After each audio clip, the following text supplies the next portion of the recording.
করছিলাম। আসুন, ভেতরে আসুন। এই প্রথম কেউ আমাকে ঘরে ডাকলো। তুমি কি আমাকে দেখে ভয় পাচ্ছ না? ভয়? আর আপনাকে? আপনি তো খুবই দয়ালু। এটা কি বলছো তুমি? আরে, তুমি কাঁদছো কেন?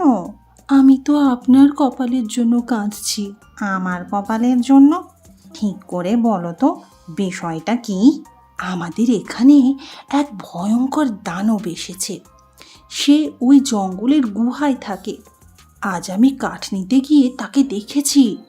সে বলল, আজ থেকে পুরো গ্রাম তার দখলে। কেউ যদি তাকে চ্যালেঞ্জ করে, সে তাকে মেরে ফেলবে। এক দানব? সে কি আমার থেকেও ভয়ানক? হ্যাঁ, সে খুব বড় আর ভয়ঙ্কর। সে আপনাকে পিঁপড়ের মতো পিষে ফেলবে। আপনাকে ও দেখে ফেলার আগেই আপনি এখান থেকে পালিয়ে